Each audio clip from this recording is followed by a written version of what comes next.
Assalamualaikum warahmatullahi wabarakatuh. My name is Ahmad Kuih bin Hasnan and today I will be presenting about the introduction of Asean Charter. So let's begin. So the Asean Charter is one of the foundation texts of the Association of the Southeast ASEAN, which is ASEAN, and it was adopted during the 30th ASEAN Summit in November 2007. The desire was to create the charter was formally suggested at the 11th ASEAN Summit in Kuala Lumpur, Malaysia in December 2005. The ASEAN Eminent Person Group, which is EPG, made up of 10 ASEAN leaders, one from each member state, was tasked with the making recommendations for the charter's formulation. Several basic recommendations were made public at the 12th ASEAN Summit in Cebu, Philippines in January 2007. During the summit, ASEAN leaders agreed to form a high-level task group on the development of the ASEAN Charter made up of 10 high-ranking government officials from each of the 10 members country. During 2007, the task force held 13 meetings. The ASEAN nations convened in Jakarta, Indonesia on December 15, 2008 to introduce the charter, which was agreed in November 2007 with the goal of moving closer to an EU-style community. So what is the importance of the charter? The ASEAN Charter accords greater significance to regional identity. It provides a solid framework for member states to define and adhere to common standard of conduct and fundamental concept, as well as to foster a sense of shared identity. The ASEAN Charter preamble also broadened the organization focus from simply political and economic cooperation to include adherence to the principle of democracy, the rule of law, and good governance, as well as respect for the protection of human rights and fundamental freedoms. This was written on the preamble in the seventh clause. And for ASEAN's principle to be credible and for ASEAN member states to have an united stand on which they can unite, such clause is crucial. That's all from me. Thank you and have a nice day. Assalamualaikum. Thank you, presenter. My name is Nomai Zara, and I will explain about the impact of the Asian Charter. First is toward the politics. Asian Charter gives a huge impact to the political stability, as the Asian Charter promotes regional stability and peace through the abiding respect for justice and the rule of law, in adherence to the principle of democracy, constitutional government, and good governance. For example, every member have to at least apply democracy to their country, as this will help the government in ruling their country. As you can see from Myanmar, they did not apply democracy to their country in cause Myanmar have so much issue and it has caused protests among their citizens toward the government. Other than that, towards the economy, Asian Charter also gives a positive impact as it promoting active collaboration and mutual assistance in terms of common interests such as financial, social, cultural, and administrative field. Their goals are to create a stable, prosperous, and highly competitive Asian economic region in which there is a free flow of goods, service, investment, and a freer flow of capital, equitable economic development, and reduce poverty and socio-economic disparities. Strengthening the financial sector, for example, the financial sector in most Asian nations have been wrenched open by the crisis. It is expected that with more foreign ownership in this industry, stronger discipline would be implemented. Simultaneously, some guarantee must be provided that foreign money would not flee the nation at the first indication of danger. In comparison to the past, prudential supervision and regulation of emerging financial institutions in Asian countries will be a different ballgame. To keep the public informed about the performance of this sector, enhanced disclosure and transparency measures will be required. Lastly, Asian Charter impact is focused to the people. It encourages Asian-oriented people to participate and benefit in every sector of community building. In accordance with the Asian Charter, respect for and promotion of human rights and disciplined regional cooperation among Asian member states on human rights and its cooperation with relevant national, regional, and international institutions and organizations. Human rights are the core of peace, stability, and long-term growth. The ratification of the Asian Human Rights Declaration in 2012 demonstrates Asian commitment to advancing the region's human rights promotion and protection. Civil, political, economic, social, and cultural rights are all defined in the Declaration. Furthermore, the Declaration recognizes that the right to development entities Asian citizens to participate in and contribute to the process of closing the development gap within ASEAN, as well as to promote equitable and sustainable development, fair trade practices, and effective international cooperation. For example of issue that happen if countries are not following the charter is, in Myanmar, their military are using a force which has caused numerous abuses against the people. Thank you, that's all from me. Assalamualaikum, my name is Muhammad Afizuddin bin Ramli and I will present about the issue of ASEAN Charter. The first issue is Pulau Batu Puteh. Pulau Batu Puteh dispute was a territorial dispute between Singapore and Malaysia at the eastern entrance to the Singapore Strait. Singapore first claimed to Pulau Batu Puteh on 14 February 1980 when it issued a diplomatic note protesting Malaysia 1979 made displaying this place as a Malaysian island. In September 1994, both countries agreed to brought this issue to International Court of Justice (ICJ). On 23 May 2008, the court decided that Malaysia has sovereignty over Middle Rocks and Singapore has sovereignty over Pulau Batu Puteh. These are aerial photographs obtained by the Philippine Daily Inquirer newspaper. It shows that China will soon finish its militarization of 7 reefs in the South China Sea. An international tribunal in The Hague in 2016 rejected China's argument that it enjoys historic rights over most of the South China Sea. But the pictures clearly show that China has built a massive runway on Mischief Reef, which the tribunal. The second issue is Spratly Island dispute. The Spratly Island dispute is a territorial conflict of several islands located in South China Sea. The dispute happened between China, Malaysia, Philippines, Taiwan, Vietnam, and Brunei.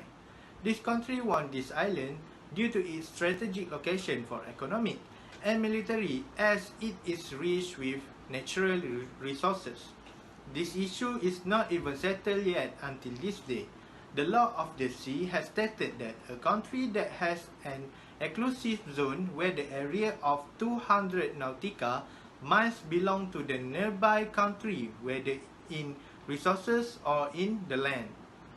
However, China claims overlap the main justification where they want to follow their historical maps rather than the maritime law, where the claim have already been cancelled by the court. Assalamualaikum, I'm Shahira. Will explain to you about the party involved in the ASEAN Charter.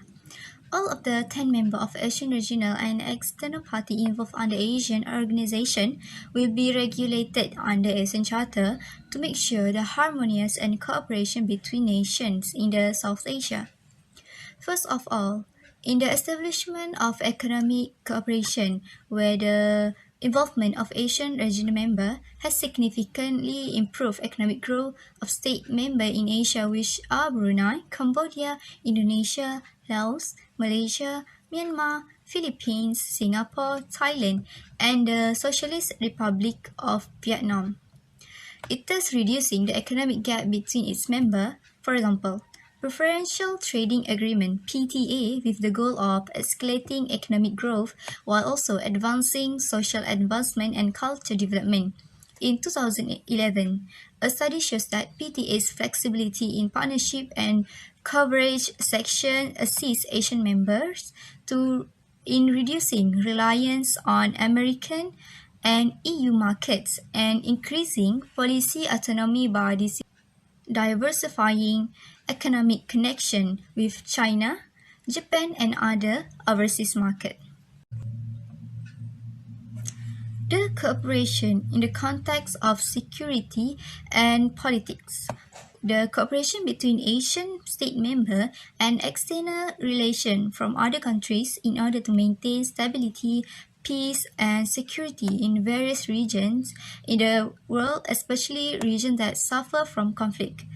For example, Involvement in the Treaty of Southern Asia Nuclear Weapon Free Zone is one of the purpose of the Asian Charter is to preserve Southern Asia as nuclear weapon free zone and free from other weapons with mass destruction. Besides that, the Treaty of Amity and Cooperation (TAC) in Southern Asia aim to foster peace and renunciation of the threats or use of force and efficient cooperation among Asian members with participation from China, Japan, South Korea, India, New Zealand, Australia and a few other countries. Hi, my name is Nur Nabiha Ilyana binti Saleh, and today I will present about lesson learned from Asian Charter.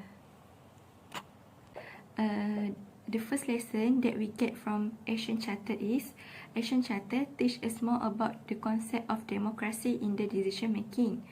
The second one is Asian Charter teach us to celebrate differences, and the last one is Asian Charter teach us about settling dispute through unity. Moving on to my first point, which is Asian Charter teach us about using the concept of democracy in the decision making. Okay, first of all, democracy is one of the tools in the decision making. By using democracy concept, we will make a decision based on voting and the majority. Furthermore, it can be seen in the Article 7 of Asian Charter, which are the Asian member will make a summit annually, and during the summit, they will discuss about the issue of politics, economic and social. During the discussion, they will use the concept of democracy to make the decision, which are known as precedent of majority. Therefore, democratic in the decision making is one of the lessons learned from Asian Charter. Next, we learn about celebrating differences in the Asian Charter. Based on the Article 2 of Asian Charter, state that all members should respect each other's language, religion, and culture. For example, Asian have a strategic plan for culture and arts starting from 2016 until 2025. The activity that will be had include cultural festival, performance, forum, and exhibition. So, we can see that the way of Asian Charter promote their culture can be a good example for students nowadays. So, the last point that we can learn from Asian Charter is Asian Charter teach us about settling dispute through unity. Okay, dispute happen when there is disagreement of fact and point of view. Dispute that occur can lead to the larger problem, which are conflict. However, Asian made an initiative to settle the dispute through unity. From example, we can see based on the Article 2 of Asian Charter, the member will go for peaceful settlement of dispute. For example, when the trade dispute happen among the Asian member will settle dispute among themselves through friendly negotiation. So from that, we can see that many value that we can learn and apply based on the Asian Charter. Assalamualaikum. My name is Muhammad Afiq bin Kamaruddin. I'm the last presenter for Asean Charter, and I will talk about the conclusion. Firstly, Asean Charter is one of the way for Southeast Asian states unite under one common organization with a very different principle in many perspectives and also with a close range region close to each other. It is very possible that dispute among states in Southeast Asia happen in future. Asian Charter was established in background of the awareness that the problem and dispute among states in Southeast Asia in hope it can be reduced with the existence of this charter. This charter regulates how the cooperation in some aspects such as economic, politics, and security must be done by the state member. But in the charter also there is a principle that still will be used by this charter named principle of non-interference, mean that each state have no right to interfere other internal matter. It is can be considered quite difficult thing to do where ASEAN Charter was made for regulate the kind of cooperation between one to another, one problem, one to another. One problem in one state can be impact other state. It is make the non-interference principle was quite not effective. ASEAN Charter held a big role to maintain the stability of conditions in Southeast Asian states. Since the establishment of ASEAN Charter, the significant change was happened in so many aspects, not in economic, politics, and security. ASEAN Charter also provide the ASEAN country to develop a policy for ASEAN country. ASEAN Charter is important in unite all of the ASEAN countries. ASEAN Charter also can reduce the dispute among the ASEAN country because in ASEAN Charter there is a rule for all of the country or state to have any dispute between them. That's all for me. Thank you.